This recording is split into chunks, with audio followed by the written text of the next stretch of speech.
"The Lord is my shepherd." Something settles in us, even if just for a moment. The imagery is soft, almost dreamlike. Rolling hills, quiet waters, an invisible hand leading us to rest.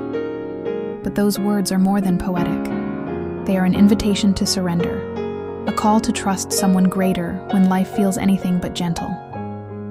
This verse is familiar to many. We've heard it at funerals, read it in quiet moments, perhaps even memorized it as children. But familiarity doesn't always mean we've taken it to heart.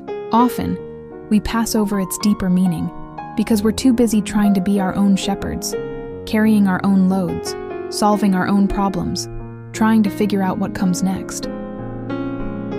Let's pause for a moment and consider what it really means to let God be our shepherd. Letting go of self-sufficiency.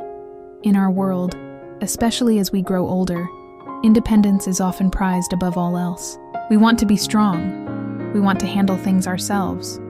But what if strength in God's eyes is something different? What if strength looks like surrender? Trust. The sheep in David's psalm isn't worried.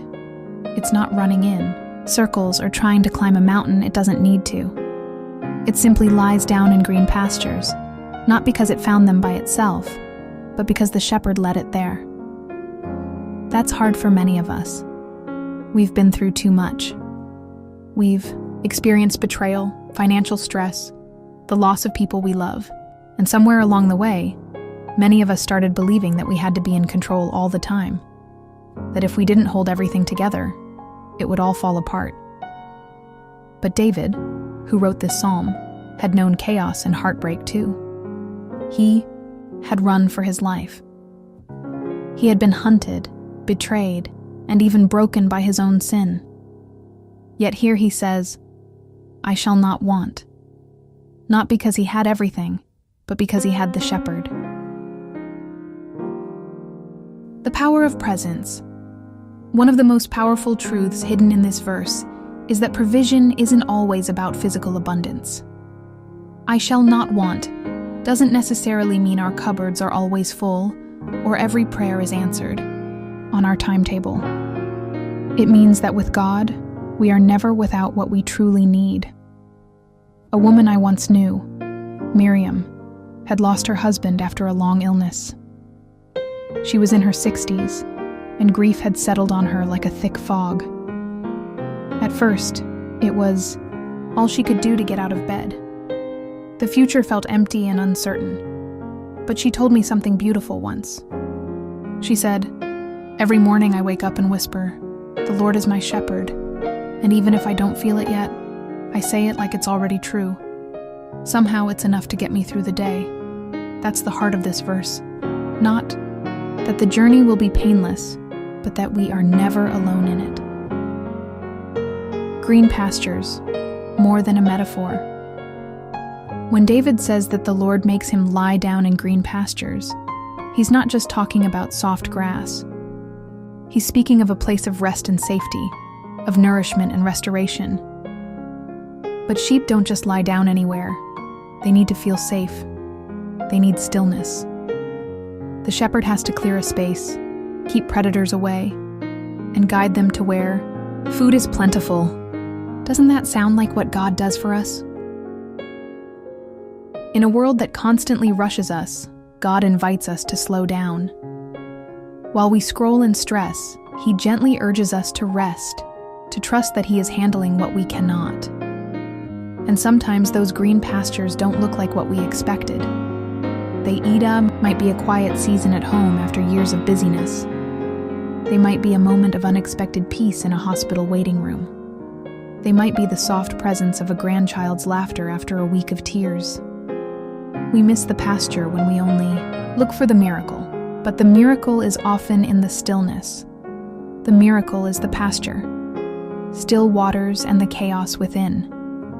David's next image is still waters. Not roaring waves, not floods or rapids. Still, calm, peaceful.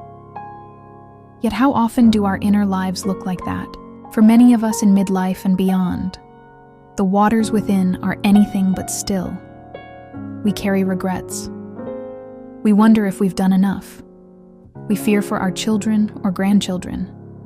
We worry about health, about finances, about the direction the world seems to be going. And into all that noise, God speaks. Let me lead you beside still waters, not fix everything and come to me. Not get it all together, but simply let me lead you. That's where trust becomes real. That's where our hearts begin to change. Not because everything outside of us is peaceful, but because we are willing to be led. Stillness becomes possible when we stop fighting for control and let the shepherd take the lead. Real life, real shepherding. It's easy to believe in green pastures and still waters when life is going smoothly. But what about when it's not? What about when the job is lost? What about when the diagnosis comes? What about when the child doesn't return home? Even then, especially then, this verse holds true. I once heard a pastor say, "You'll never know Jesus as your shepherd until you know what it's like to be a sheep in need." And that need isn't something to be ashamed of. In fact, it's sacred. It's where the deepest intimacy with God can grow. Imagine a shepherd at night, walking among the sheep, quietly counting them, gently checking for injuries, softly whispering words of comfort. That's the picture Psalm 23 invites us to see. Not a distant ruler, but a tender protector. One who knows your name. One who cares about the smallest ache in your heart. A gentle challenge. Here's a question to carry into the rest of this day. Where in your life are you still trying to be your own shepherd? Maybe it's in your finances. Maybe it's in your relationships. Maybe it's in the deep desire to fix everything for everyone around you. What would it look like to say, "The Lord is my shepherd," and really mean it in that area? Could you begin today, just today, by letting Him carry that burden? It won't be easy. Trust never is. But every journey toward peace begins with one step toward surrender. A quiet prayer for the journey. Lord, you are my shepherd, not just in the beautiful moments, but in the hard ones. Teach me how to follow you when I can't see the path ahead. Help me to let go of what I cannot control. Remind me that rest is holy and that stillness is possible in your presence. Where I feel empty, fill me. Where I feel lost, lead me. And where I feel weary, make me lie down in your green pastures. Amen. A shift in perspective, Psalm 23:2 doesn't say, "He leads me to escape." It says, "He makes me lie down. He leads me beside." It speaks of presence, not escape. This is where many of us struggle. We want out of the pain, the struggle, the season of waiting. But often, God doesn't offer us a way out as much as He offers us a way through, and the difference is everything. Think of the Israelites wandering through the desert. God didn't airlift them to the promised land. He led them, day by day, fire by night, cloud by day, manna in the morning, water from rocks. Not luxury, but provision. Not comfort, but closeness.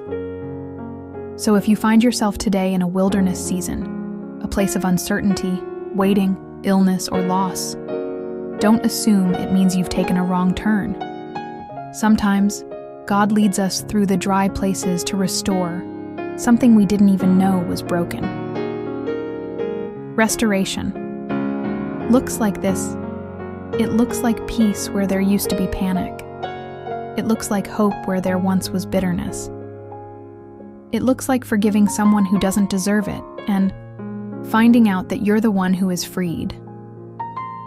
It looks like choosing rest even when the world tells you to hustle. It looks like taking a deep breath and believing, for the first time in years, that you are not alone. That's restoration. And it doesn't happen overnight, but it does happen when we let the shepherd lead. Tending to the soul, just as sheep need tending, brushing out the tangles, checking the hooves, healing the wounds, we too need soul care.